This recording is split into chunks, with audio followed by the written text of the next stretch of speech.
Several races for the upcoming general election are taking shape tonight. We know who the Democratic nominee for U.S. Senate will be. Lieutenant Governor John Fetterman, who remains in the hospital after a heart procedure, cruised to victory today. He easily defeated State Representative Malcolm Kenyatta, Jenkintown Borough Councilmember Alex Khalil, and Congressman Connor Lamb. Now, the Republican race for Senate is still too close to call at this hour, even with 99% of precincts reporting. David McCormick has an ever so slight lead over Mehmet Oz, 31.5% to 31.2%. Kathy Barnette is in third place. The race for Pennsylvania governor is now set. Yeah, Democrat Josh Shapiro will square off against Republican Doug Mastriano in the big midterm election this November. The winner will succeed Governor Tom Wolf in the battleground state. Eyewitness News anchor Natasha Brown is in the newsroom with the latest on a race that the nation is watching. Hi, Natasha. Absolutely. Good evening to you, Yuki and Jessica. We begin with the Republican race. State Senator Doug Mastriano declared victory. Here are the results in that race. This was a convincing win for Mastriano. 44.8% of the vote over Lou Barletta and Bill McSwain. Mastriano did defeat them in a very, very convincing win. He always had a double-digit lead going into the primary election. Today, Mastriano was endorsed by former President Donald Trump. The state senator delivered a fiery acceptance speech. They'd like to call people who stand on the Constitution far right and extreme. I repudiate that. Our view for Pennsylvania is one of hope and freedom, that people come here and walk as they see fit, not as some governor or some media hack sees fit. That's right. We're going to restore the dream to Pennsylvania, a place where you want to come and live. We're going to be the most prosperous state in the nation. We're going to open up our energy sector like you've never seen it before. Well, Mastriano will face Attorney General Josh Shapiro in November. He won the Democratic nomination tonight, running unopposed. Shapiro tested positive for COVID-19 last night, and as a result of that, he could not vote in person at the polls today. Instead, Shapiro voted by emergency absentee ballot, according to his campaign. He was set to be at an event in Pittsburgh today, we understand. On the Republican side, things are still up in the air for the U.S. Senate race. Let's get a look at where results stand right now. There are three main frontrunners. Kathy Barnette, Dave McCormick, and Dr. Mehmet Oz are in a very close race. Eyewitness News anchor Joe Holden is live in Newtown with the Oz campaign tonight. Joe? Jessica and Yuki, you hear some cheering and applauding. It has been about as lively the crowd we've seen all night. The race for Mehmet Oz and his contesting for the Republican nomination for U.S. Senate really is on pins and needles right now here at this location at the Newtown Athletic Club. Again, that burst of cheering and applauding was because there was a razor-thin number just put up on the screen behind me showing the crowd that this race is easily within the margin of a recount as it stands right now. We've watched what has been sort of a good bit of distance between Mehmet Oz and David McCormick, and Oz has begun to shrink that ever so slightly, but it has been in a drumbeat fashion shrinking for the last good hour or so.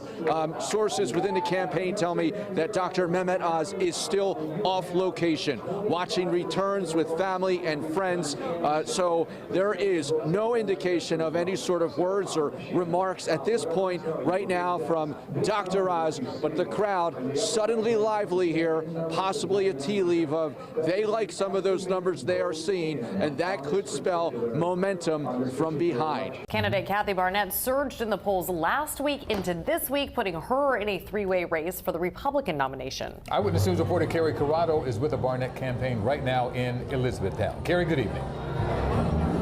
Yuki, good evening. Barnette did speak to her supporters and guests. She went up on stage. She invited her family and her team up there, and she says, we are putting up a good fight. She also mingled with almost every single guest who was here to support her tonight. We are at the Star Barn here in Elizabethtown, and I can tell you the energy has been high. Earlier in the night, everyone huddled together and prayed. Barnette was in the center of it. They are keeping their spirits high despite falling behind in the polls right now.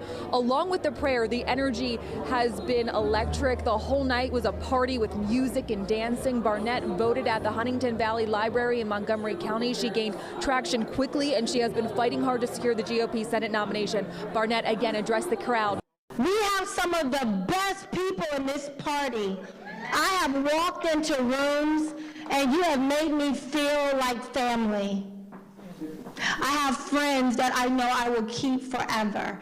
Thank you so much for all of your hard work. I appreciate it so much. They haven't called it. I'm not conceding, so don't report it. You can see Barnette still mingling with her guests for hours. So again, all eyes are on the Keystone State, not only here but nationwide, and we are watching these polls. Well, tonight, Lieutenant Governor John Fetterman accepted the Democratic nomination for U.S. Senate from his hospital room at Penn Medicine Lancaster General Hospital. His wife addressed supporters at his campaign watch party in Pittsburgh. Fetterman defeated Congressman Connor Lamb, State Representative Malcolm Kenyatta from Philadelphia, and Jenkintown Borough Councilwoman Alex Khalil. Hours before the polls closed, Fetterman underwent successful pacemaker implant surgery, the result of a stroke that he suffered just last week. Eyewitness News reporter Jasmine Payute is in Spring Garden right now to tell you more. Jasmine? Yuki, Jess, this win comes after a weekend of canceled campaign events as some wondered if his health would impact the race. Tonight, we have an answer. A projected win after a weekend of uncertainty, as John Fetterman tweeted a thank you to voters after winning the Democratic bid for the U.S. Senate. In his place to accept primary victory Tuesday night, his wife Giselle. What a night, what a few days. Now you may have noticed I am not John Fetterman. Her speech comes hours after she tweeted that his procedure after suffering from a stroke was, quote, perfect. We hit a little bump on the campaign trail. Yeah, it was on Friday. I just wasn't feeling very well. Since then, the lieutenant governor has been hospitalized at Penn Medicine Lancaster General Hospital. His campaign clarifying on Election Day, saying doctors were performing a standard procedure to implant a pacemaker with a defibrillator, a short procedure that will help protect his heart and address the underlying cause of his stroke, atrial fibrillation. Pacemakers are a relatively common procedure. It's done with a small incision just under the clavicle. As Fetterman recovers, his Democratic rivals wished him well as they attended watch parties across the state. Representative Connor Lamb was at Coach's Bottle Shop and Grill in Pittsburgh, while Malcolm Kenyatta was at the Divine Lorraine on Broad Street in Philadelphia. Tuesday night's winner appeared briefly at his own watch party in Pittsburgh. Thank you so much for everything. From my heart, thank you for everything. Fetterman voted via emergency absentee ballot and is expected to remain in the hospital. Dr. William Gray is the Assistant Chief of Cardiovascular Services at Mainline Health.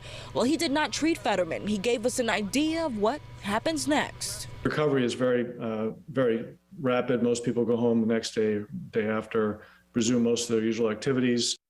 President Joe Biden also expressed his support for Fetterman. He says electing Fetterman to the U.S. Senate would be a big step forward for Pennsylvania's working people. In Spring Garden, Jasmine Payute, CBS News, Philly.